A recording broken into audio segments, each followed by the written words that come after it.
Hi, I'm Damon Frank, and you're listening to The Recovered Life Show. And this is an episode of How I Did It. Every episode, I talk with someone in recovery about how they've been able to stay sober. We dive into what their life in addiction was like and what their life in sobriety is like now. Remember, addiction is a life-threatening condition, and the information in this episode is provided as a resource only and is not to be used or relied on for any diagnostic or treatment purposes. This is not a substitute when professional diagnosis or treatment is needed.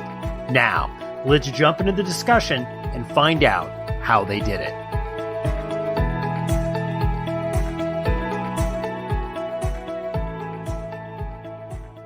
I'd like to welcome you to the show. Why don't we start out by introducing yourself? Tell us your name, what addiction you suffer from, and how long you've been sober. Yeah, thank you for having me. My name is Amber. I've been sober for about 18 months, a little over that. Primary drugs of choice were stimulants and alcohol. So tell us a little bit about your life growing up. Did you have members of your family that suffered from addiction? Did you identify early on that maybe you were different from your friends and people around you? Maybe you can share a story or an experience or a memory with us about your childhood. Oh, goodness. Probably when I was about 14, that was the first time that I drank. I I just had this void kind of filled when I drank for the first time. I was a really shy kid. Things were kind of rough at home. And I was pretty depressed. So whenever I drank for the first time and it just kind of numbed those feelings, it was like, oh man, like I've just been missing this. Very much a binge drinker. Um, so I think, I mean, I should have known from then that it was an issue, but when I really kind of realized that it was an issue was in my later teens, into my early 20s when I started to have more situations that I would get into where I was kind of putting myself in danger from the amount that I was drinking and being in public and being in vulnerable situations. So tell us a little bit about your life growing up. Did you have members of your family that suffered from addiction? Did you identify early on that maybe you were different from your friends and people around you? Maybe you can share a story or an experience or a memory with us about your childhood. Yeah, so both of my parents struggled with addiction, and I started to notice it when I was 14. And from then on, it was just kind of surrounding me. So that made things a little bit tough. I didn't really know how to talk about that with friends. And if I did, it wasn't something that people really understood or wanted to talk about. So it kind of made me feel isolated.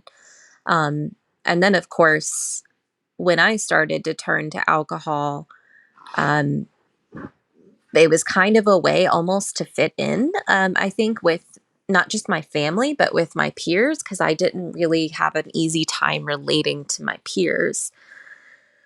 So just that feeling of being kind of different, lonely almost from having that family situation and not really knowing how to relate to others, definitely made me feel like something was different about me. I would love it if you could share with us what happened.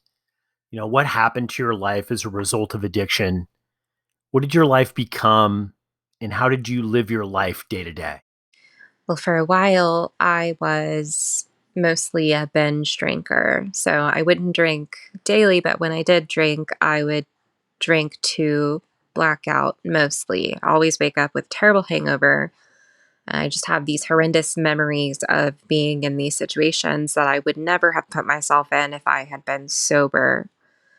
And then later on, when it came to stimulants, it's a little bit different because I ended up almost needing them to function, which was a scary feeling.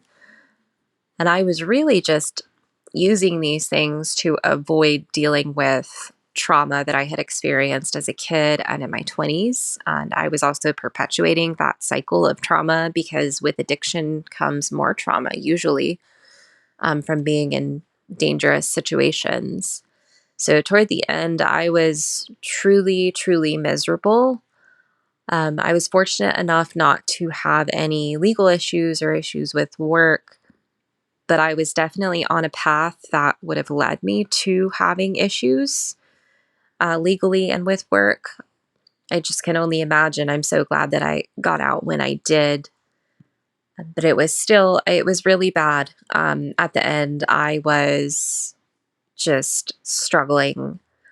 I really was terrified of touching the trauma. Like, I was afraid of dealing with it in therapy or in treatment.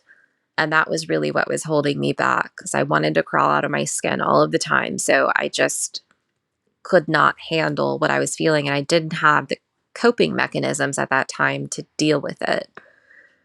So I was just kind of scraping by and trying to make it through toward the end until I kind of hit that point that I knew I needed to get help. So let's go back to your bottom with addiction.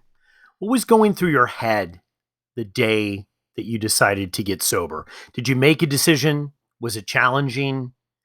Tell us what you were feeling and why ultimately you made that decision to try to get sober. This is a tough question because there have been numerous times that I have had bottoms, quote unquote, of sorts, where I ended up getting sober and then would have a period of sobriety and then end up relapsing because I ultimately wasn't getting to the root of the issue, which was my trauma and my PTSD. It wasn't until a couple of years ago that I was formally diagnosed with PTSD. So for a while, I didn't even know I had it.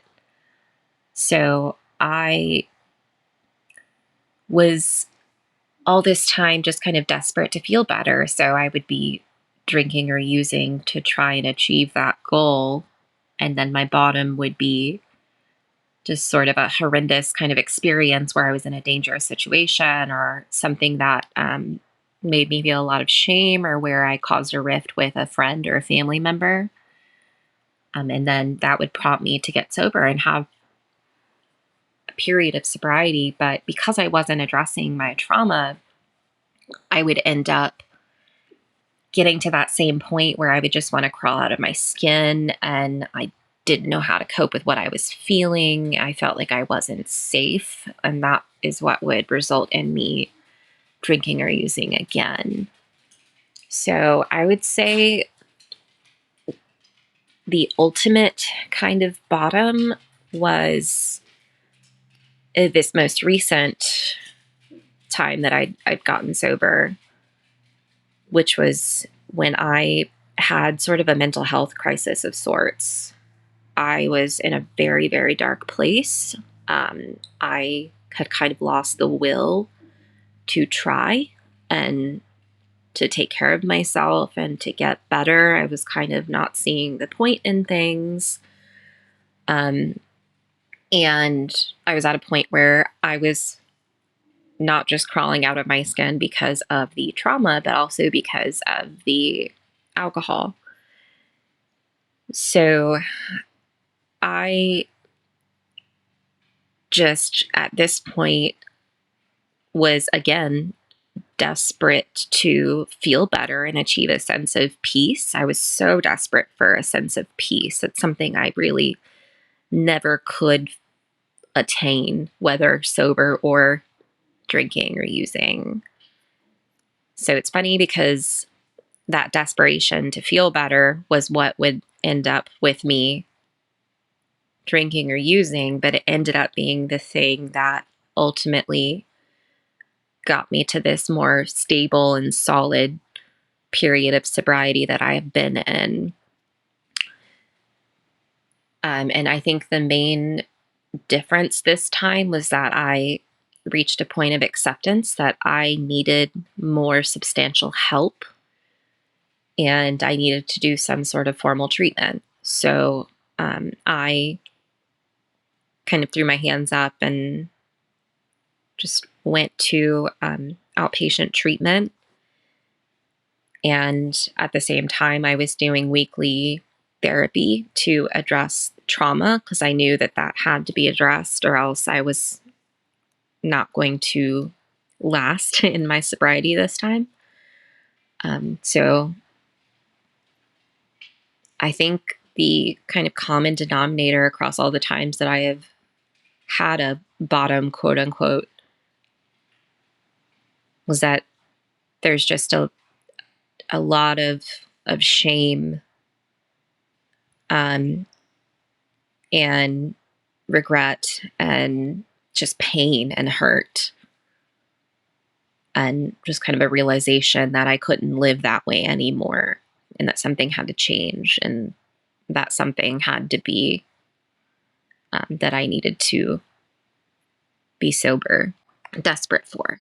After you decided to get sober, what did you do? What actions did you take? I'd love it if you could discuss your first month of sobriety. What worked for you? What didn't? Yeah, that first month of sobriety was tough. I just remember feeling so raw and vulnerable the whole time and being emotional and just crying, and the next minute feeling like happy and like things were going to be okay, and then again crying a few minutes later. But the things that really helped me were, I mean, number one, the treatment that I was going through. That was a tremendous help. Being in those group sessions, hearing from other people with similar experiences, and then also getting that additional therapy from treatment. I was also still doing the weekly sessions with my trauma therapist, and we started doing EMDR. My therapist was very good about kind of taking it slow with me because I had been so afraid to address my trauma. So she really helped me to feel safe and comfortable before we really started getting deeper into the trauma and doing actual EMDR. That's really been a game changer too, that EMDR and sessions with my therapist. Actually addressing that trauma has really helped me to find that sense of peace that I've always been so desperate for, and the sense of safety as well. I had also started seeing an addictionologist to see if there was anything else that I could do to help me in my journey. I found that to be really helpful. In terms of practices, I really love mindfulness practice. It really helps me to stay kind of anchored in the present moment, and kind of let my thoughts flow through normal without dwelling on any particular thought or dwelling on something that's happened in the past. Um, Practicing self compassion and self love has been a big help as well, because shame is a very big thing for me. I feel a lot of shame for the things that I did or experienced when I was in active addiction. And then shame is the number one trigger for relapse. So that's been a big thing for me to focus on, is developing that self compassion and accepting myself. Um, I love being outside. There's something about being outside that's very healing for me. That's kind of where I'm most connected with my spirituality.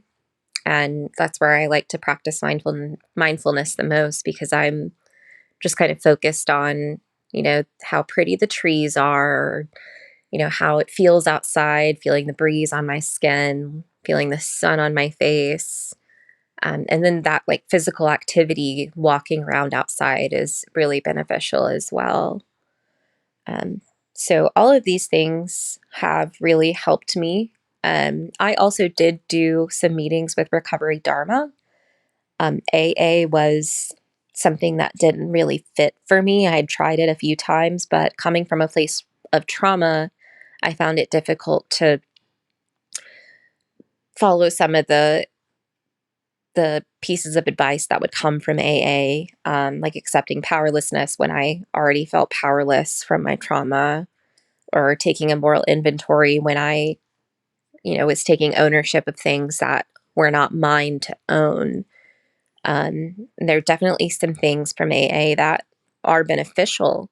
But for me personally, I needed another route, and the other route that I've taken has been really helpful for me and successful. What would be your advice to someone that is deciding whether they should get sober? Someone might be listening to this right now and they're on the fence about if they can do it. Should they get sober? Should they try? Maybe they've tried and it hasn't worked. What advice would you give to them? Well, first, if you're in that place and you're listening to this, I would give you a virtual hug, because I know how much that place can suck. It just sucks. Um, and I would say to hang in there. And if you feel like you might need to get sober, do some more research into that and give that feeling some attention. And don't be afraid to ask for help. Um, Gosh, even if you want to reach out to me on my Instagram, um, feel free to send me a message and I would be happy to talk to you. But beyond that, definitely reach out for professional help, either from a therapist or if you feel like you need treatment. Um, just don't hesitate. And if you're in a place where you've tried to get sober before and you've relapsed or it feels impossible, I feel for you, because that's the place that I was in for a long time. It just didn't feel attainable for me.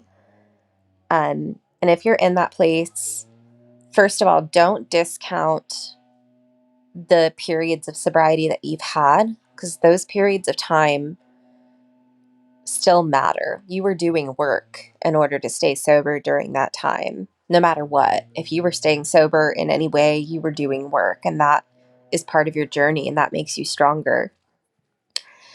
But also try to be compassionate with yourself. Addiction is ugly, and it is merciless. It's very tough to overcome. So don't try not to have any shame for it. And there's no shame also in needing to do treatment if that's what you need to do. There are a lot of options out there now that aren't as intensive as like inpatient treatment, that are still just as beneficial. So look at what options might work for you. And again, never hesitate to reach out for help. Most people in the sober community want to help and will be happy to hear you reach out to them. So don't hesitate. Keep the conversation going. Join Recovered Life, a community of like-minded people who are looking to live their best recovered lives. Membership is free, and you can apply at recoveredlife.us.